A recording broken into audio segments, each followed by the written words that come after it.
I just did. We're going for it. Hi, everybody. This is Galit Ventura Rosen with Empowering You. I'm a professional speaker and business performance expert. I'm laughing because I hit live before I told Sheryl, so we're just going to go with it. One of my favorite things to do on Women Empowering Women is to interview amazing women from all over the world that are killing it in their business and making an impact.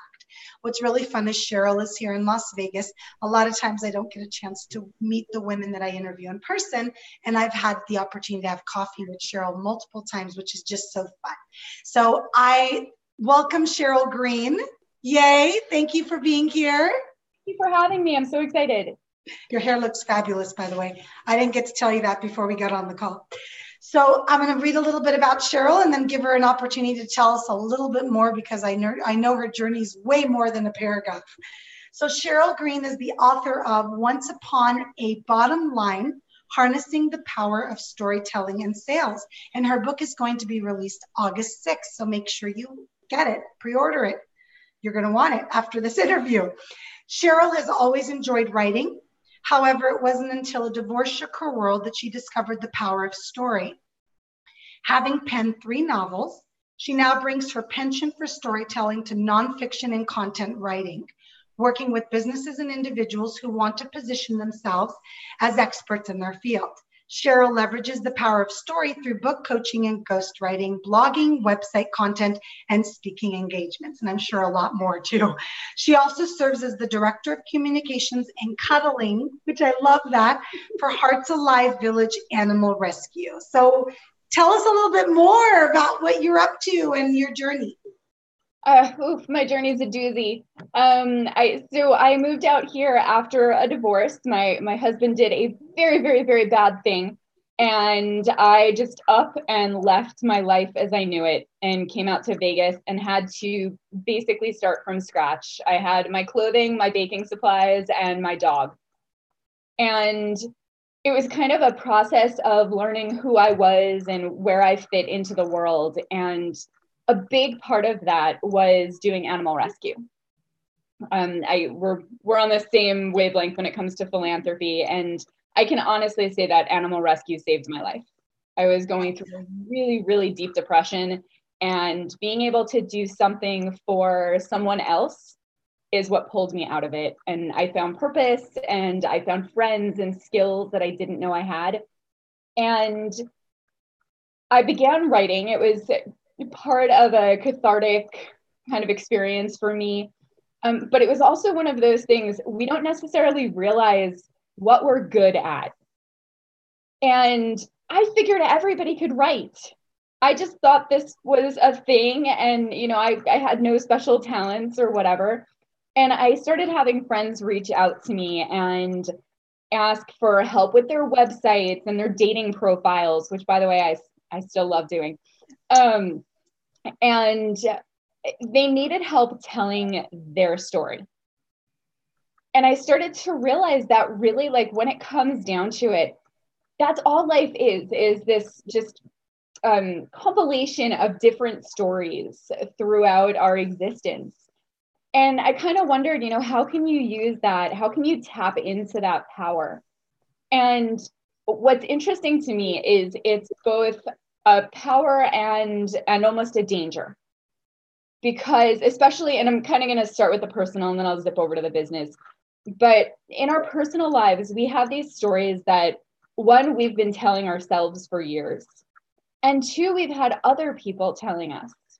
And kind of dictating how we're supposed to live our lives. And it's that moment that, one, you realize, like, no, my story is mine to live and mine to tell and mine to create. And 2, it's also mine to say, no, you know what? That was garbage. I've been, holding on to this lie for a long time. And I'll just give you a quick example because this has become a huge part of my life right now. I have always sworn that I would never go to the gym. I hated working out. I was like, no gym for me, like no desire. I've always done yoga, so I've been, fit and I hike and things like that. But I just always told myself it's not something I do. You know, I'm just meant to kind of be like, I'm skinny fat. Um, and I did Scale to Strat a couple of months ago in February.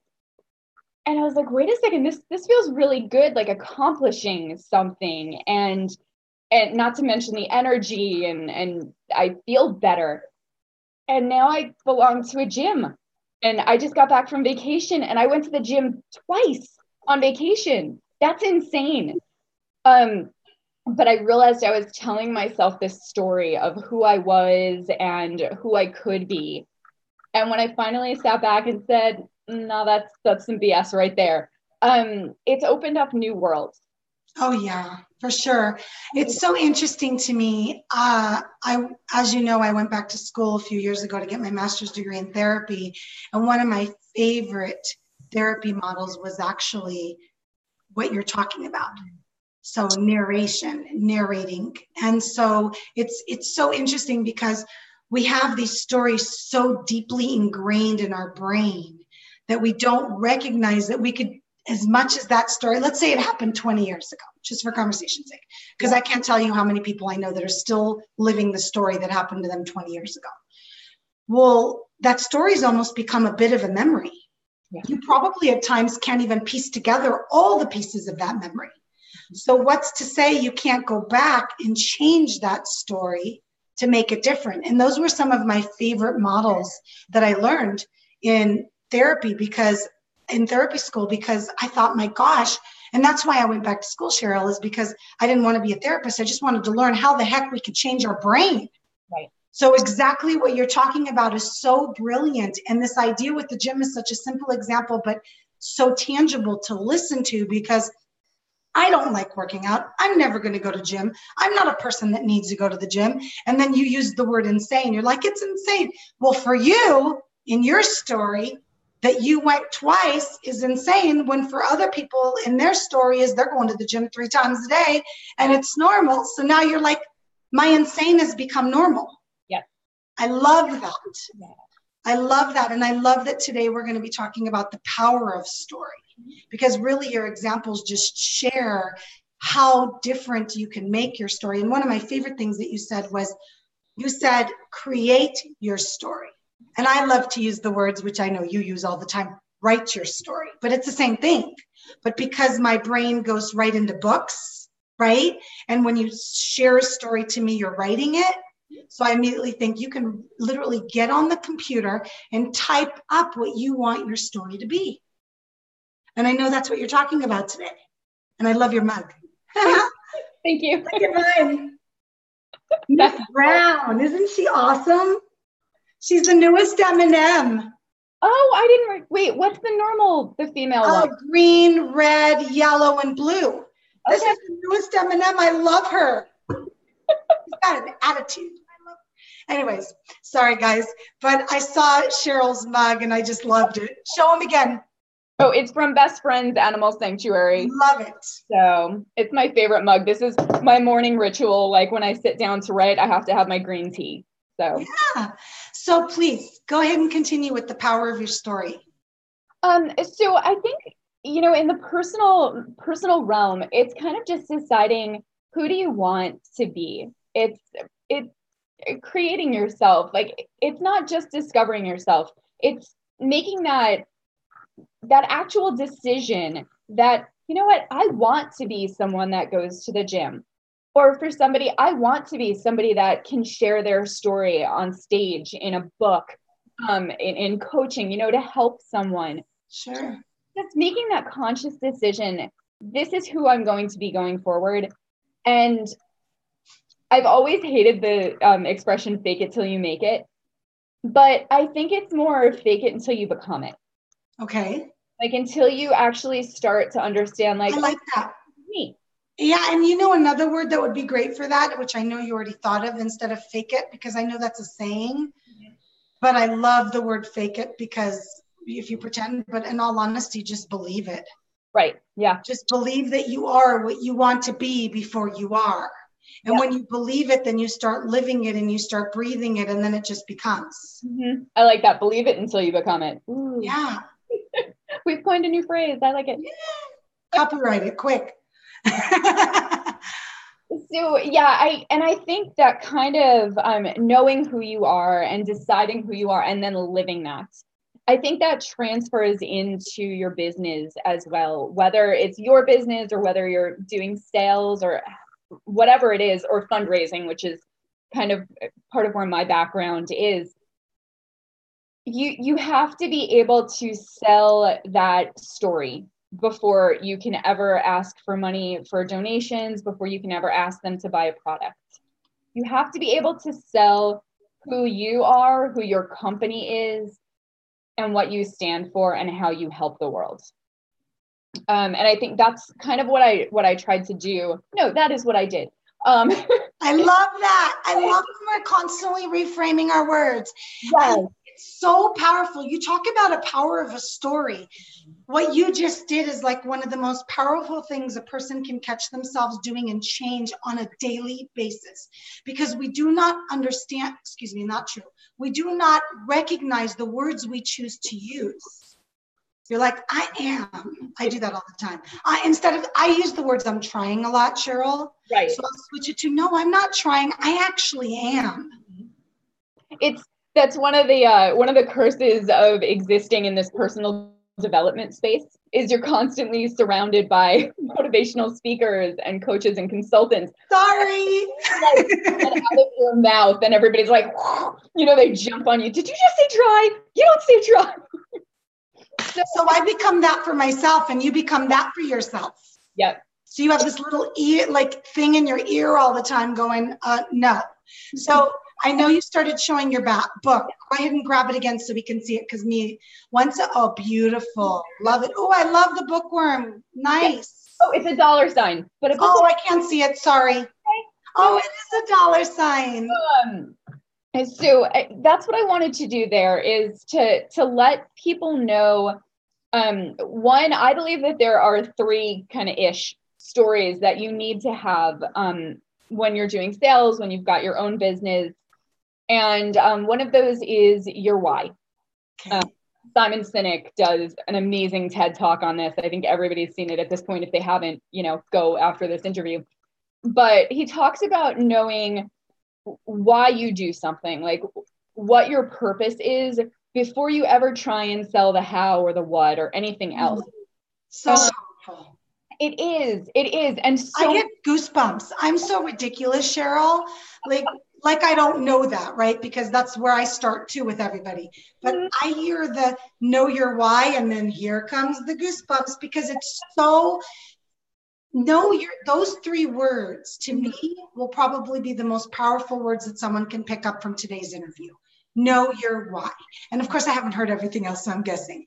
But I really feel like that's such a powerful phrase. And so many people don't. Oh, no, absolutely not.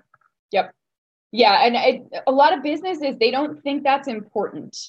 And they think it's just about what they're selling and, how they're better and all of that.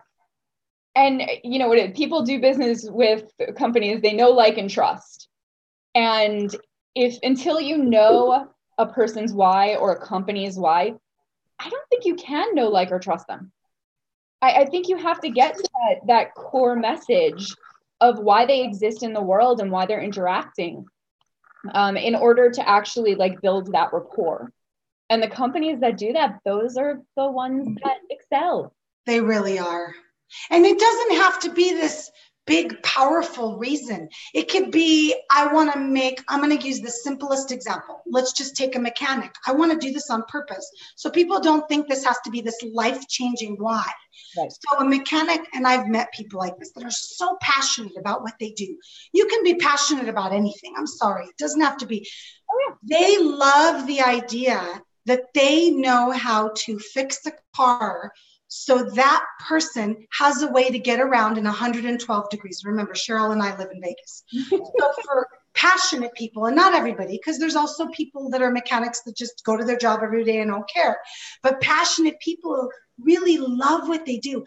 I got to fix that machine. So this little lady, old lady, I'm going to be dramatic, can come in and know she has something reliable to drive it. So can you use that's a pretty simple example, knowing your why. Yeah. Do you have any other examples that you can think of to share right now? Love? You know what? I'll just share my why. Okay. That's the easiest. I love that. That'll actually segue into one of the other stories you need. My why is to be a voice for animals. My why. Powerful why. It is. I want to help people do the best that they can in their lives, so that can kind of like filter out and help the world. And it sounds kind of hackneyed at this point, but I want to change the world. I want to make this a better place. It doesn't sound like that at all. Good. That's a great why. I think the reason we think that sometimes is because we've heard the phrase so much that we think it's like this generic phrase, but it's not. Wanting to change the world, even though it's a big phrase, can mean so many things. So I think that's very strong. And you know what, that factors into everything I do and everything I make. Changing the world. Mm-hmm. And so my favorite story is the cause marketing story. I call that the third one.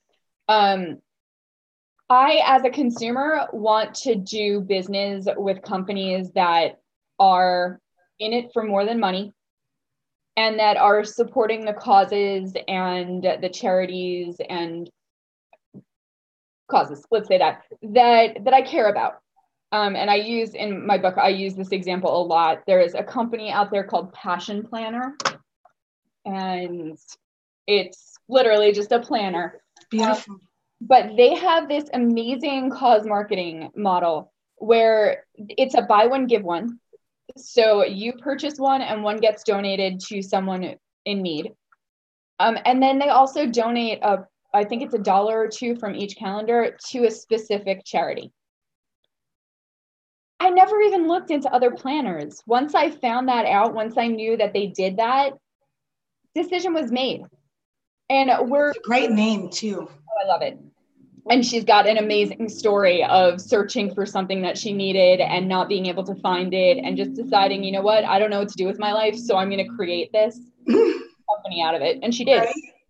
Right. So yeah, I think cause marketing is one of the most important stories that we can have as a business owner. Because if you think about it, most consumers, and you may agree with this, would be willing to stop using a company because they're hurting the environment. Oh yes, all day long. They're against a social cause, or something that they don't agree with. Why wouldn't you be willing to work with a company that's for all the things that you care about? Yes. So I describe cause marketing as selling warm fuzzies instead of widgets. Yes. It stops being about exactly what your business does, and it starts being more about what your business stands for and how they improve the community as a whole. Pulling on the heartstrings. Yeah. Yep. And I actually very smart marketing, and the people that are succeeding the most are doing that. Mm-hmm. Absolutely. Yeah. And if you think about companies like Tom's Shoes. Who doesn't know Tom's gives a pair every time you buy a pair? I mean, really, seriously. Exactly. Who doesn't know that? They're not the prettiest shoes in the world. I think we can all be honest People about that. People love them. Love, love, love. Yep. So brilliant. By the way, it's pretty brilliant too. And so you go and you get to know your why. You get to work with a cause marketing company, like you said, or someone that's using cause marketing. And they're brilliant because they're benefiting as well. And by the way, I'm a big believer in, if you're going to do good, why the heck not benefit in it? Yeah. You're not doing it to benefit. You're doing it and then you're benefiting. It's very different. Yeah. So most people that are heart-centered like us, Sheryl, that are really working from heart, and Sheryl's very philanthropic as well, is that we work from heart. So why can't we benefit from that? And so you're watching these multi-million-dollar companies giving first and then receiving back. Beautiful. Beautiful. So, okay. So know your why is first. What's next? And we'll use the cause marketing as the second one. Just absolutely. I knew you threw that in. And cause then, marketing. The third one is the success story. Okay. So, showing somehow that some way that it's too early, that your product or your service benefits someone. So, I talk about this little dog in our rescue that she was dropped off at the animal shelter in the night drop. So she was like dumped in a big metal container. And when they pulled her in the morning, they found out that she was paralyzed, her back legs. So she was slated to die. There was, they didn't think they could do anything for her legs. There were so many animals in the shelter that they didn't think she'd ever get a home. And one of our volunteers happened to walk by and she saw her just in the nick of time, scooped her up and took her to the shelter. And long story short, she's no longer paralyzed. Oh, wow. Yeah, she's amazing. She got, I think Jamie Lee. She did Reiki on her, and we got her all kinds of medication and love and treatment and everything she could possibly need. And she is a perfectly functional dog now. She's living in a great home. She's got a little pool. Aww. Happy. And it's like, for me, that's the success story. That is proof that what we do works out in the community. And which, by the way, is okay to share. Some people also think that if you do good for others, you're supposed to just do it anonymously and not share. So they don't understand that animal, is it a sanctuary? Was it a sanctuary? Was it? Rescue. Rescue, thank you. Is in business, okay? They have to sustain. So sharing that success story helps them sustain, helps them bring in donors, helps them thrive so they can continue doing what they love. But that can also transfer over into what we call brick and mortar businesses. Yeah. If you have a success story where you helped someone, it's okay to share it. Mm-hmm. And you should, because it's not. Thank you, and you should. Yeah, it's not. Absolutely. And it's not going to help if you're working with a charity. You talking about it is not just going to make people look at you differently, but now they're going to hear about this charity. So they don't just hear about it. Now they want to get involved in it, and they want to, and like that just heart, like, oh my God, and then you go, oh gosh, I need to learn more about that. And I need to call them and I need to see what I can do. But so you're not just benefiting yourself, you're benefiting others. It's almost as if when you keep it to yourself, you're being unfair, because how are other people going to learn about this wonderful animal rescue? Yep. I love it. I love it. Those are very powerful things. Well, with the power of your story that you can put into your business, is there anything else that you'd like to share before we tell people how to get a hold of you and learn more about what you do? I think whether it's for your business or for yourself, I think it's digging deep. Okay. Not being afraid to go to that vulnerable place.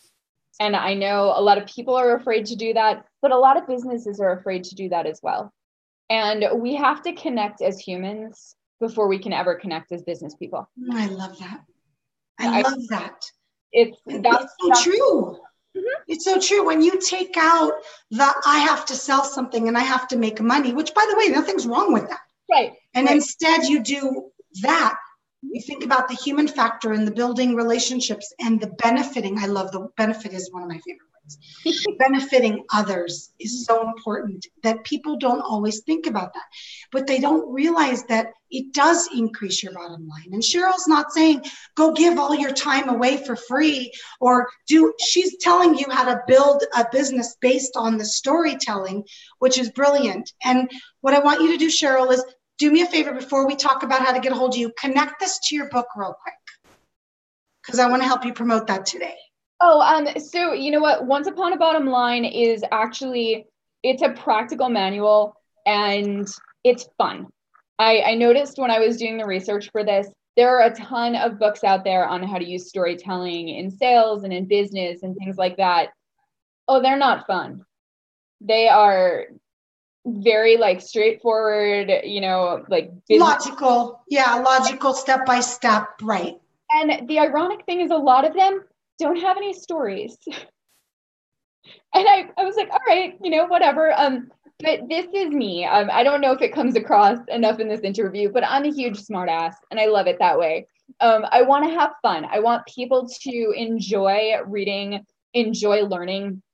And it's a practical guide. You're going to learn why you need to use story, but most importantly, you're going to learn how and where. And a lot of people don't realize we're all storytellers. Right. Some better than others, but we're storytellers from the moment we're born.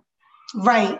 And it's learning how to use that, learning how to kind of tailor it to a business setting, and really just harnessing that power that's within all of us. So that's the goal of this book, is to get people to read it and go, you know what, now I can actually use this in my sales presentations. I can actually use this in my one-on-one conversations and marketing materials and things like that. Because that's where my background is from, is in, you know, it's the storytelling, but it's in that finding the essence of a business and communicating that to potential customers. Well, tell everybody how they can get in touch with you and how they can purchase your book, because it's being released in a few weeks. Absolutely. Actually, I think maybe a week, 2 weeks.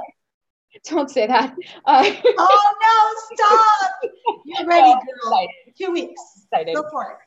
So it'll be coming out August 6th. Pre-order is available, and you can go to onceUponABottomline.com.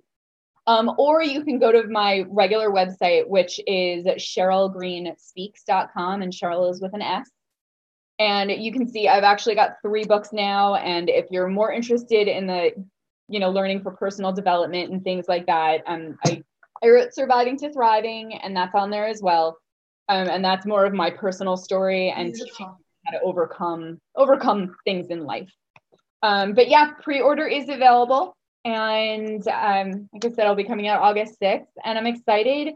You can also email me at Sheryl@SherylGreenSpeaks.com. And if I can help in any way to bring somebody's story out, whether it's their personal story or their business story, I would love to help.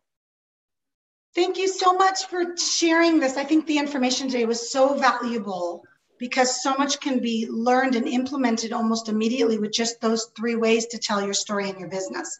So thank you so much for joining me, Sheryl. Thank you so much for watching. Make sure you check out Sheryl and her book and connect with her so you can learn more, not just about her books, but also about how much she does give to animals. If that's close to your heart, she will be more than happy to talk to you about how to get involved.